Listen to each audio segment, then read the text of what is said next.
Hello and welcome to some more Star Citizen. We've had a Q&A, we've had some questions answered on Star Citizen covering why Pyro now has life, about hazardous cargo and how that's sort of going to work. Do we need licenses? How Regen has affected society? Is ArcCorp a sunless nightmare for its residents? And a little bit on military drop pods. Pyro was supposed to be a desolate, lifeless star system crippled by a prolonged nova phase, but we've seen at least one planet there full of life. What's happening? The lore team responded. When it comes to locations, we strive to balance realism with environments that also provide potential gameplay. Sometimes things swing more towards the rule of cool, or simply to make a more interesting and visually arresting environment for players to explore. So it's narrative's job to fill in the gaps. Hypothetically, we could say that some of its vegetation is not native to Pyro, but was brought there by humans over the years, either intentionally or accidentally, and happened to take to that environment. Also, there's the great conceit that space and its inhabitants are probably way weirder than we could ever imagined. There's a good chance that there are life forms out there that could defy conventions we're all familiar with. So there's room in these locations for sci-fi plants that'll add to the mystique of the location and help give each system a unique look and feel. Of course, this means narrative will have to retcon stuff as we go along. So the originally described Pyro system from the Galactic Guide. That was written early in the development process, back before we discovered that we would have tech that would enable planet-wide landings. Players were expected to spend most of their planet-side time in specific areas or landing zones, so part of our job was to justify why people weren't scouring certain planets for resources. Once Pyro is realised in-game, we'll revisit the lore established in the Galactic Guide and adjust accordingly to match what's been developed, much like what we've already done for the Stanton system. I think that was interesting from Cloud Imperium because they've said, look, we've potentially got to retcon stuff, you just have to sort of deal with it, the game's in alpha, makes sense that we're building the lore, some bits are going to be changed, some bits aren't going to be accurate, and we'll go for the rule of cool over, pretty much anything else. How will hazardous cargo be handled? Will you need a license to haul it, or it will be restricted in certain areas? The response: currently, players can haul hazardous cargo across Stanton. I've attempted it a few times myself, only to die in fire explosions after rubbernecking exquisite vistas, instead of rushing to the drop.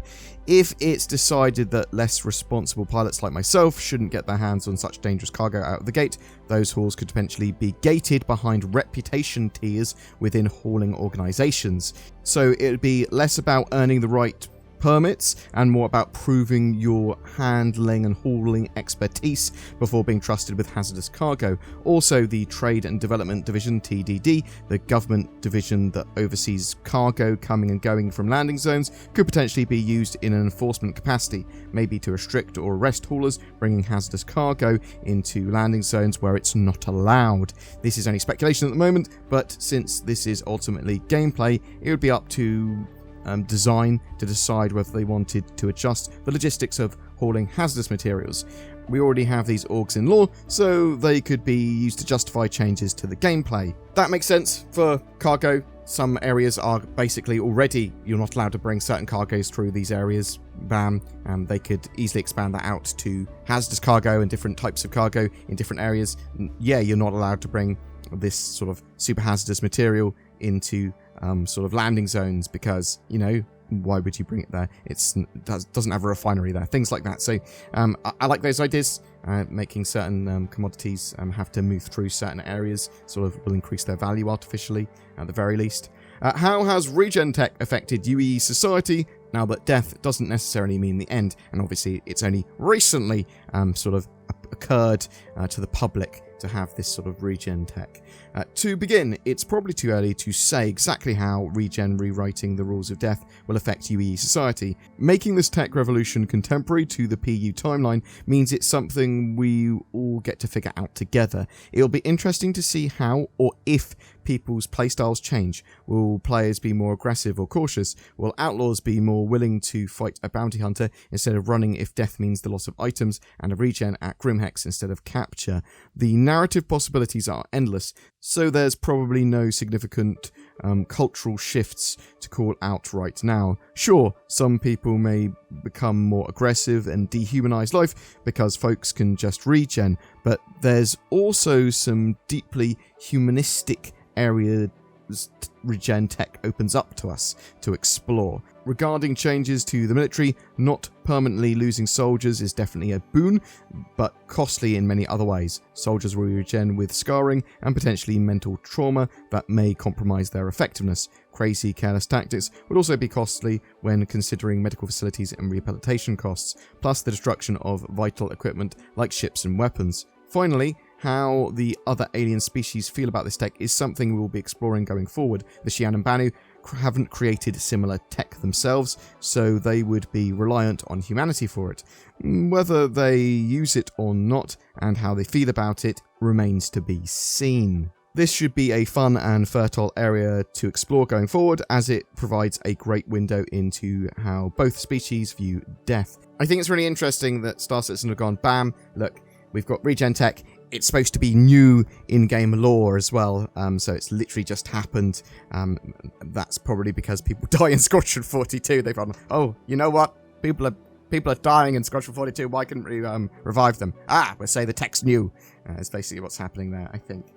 But I think that was an interesting one, whatever. I've got another question that boils down to, what is hydrogel? I'm talking about more medical stuff. When doing the initial pass on healing tech, we created a number of medicines that you'd find over the counter. So you may encounter hydrogel someday at your local Kelso or hospital pharmacy. The brand created for it is Deutrio X8. Maybe, I have no idea how to pronounce this word, which is described as an oral hydrogel and marketed as an extremely concentrated water replacement. So there's going to be lots of different drugs and useful medicines in Star Citizen, and that may well be one of them. A water replacement. I am thirsty. It's okay. Have your water tablets. How deep is ArcCorp? Do some residents effectively live without sunlight? Is it sort of like many levels underground of a terrible technological dystopia? While certain areas of ArcCorp have blocks of skyscrapers that could block the sun from reaching lower levels, people who work and live there wouldn't be restricted to those areas. They would be allowed to travel to spots like Area 18 that would allow them to soak up the sun. Restrictive worker conditions is more Hurston's thing at Lawville. So ArcCorp actually leases out a lot of the planet to other businesses for offices and manufacturing facilities, so it'd be to their financial benefit if those locations are appealing and contain natural light. So probably not too bad at ArcCorp. They're not sort of billions of meters underground, sort of like mole people there or anything. There are mentions of UEE pods called Nails. What are these? Nails technology remains classified and is only used by Marines to deploy troops swiftly in hot zones. Since the tech isn't available for commercial ships, players currently won't be able to experience such a ride. But there's always a chance you might someday be in the wrong place at the right time to see, hear and experience such a deployment of Marines, or you might come across Nails in-game in other unexpected ways. You might also come across tech similar to Nails used as a tactic to overtake your ship. The Vandal often used boarding spikes to damage, then quickly deploy warriors into a ship.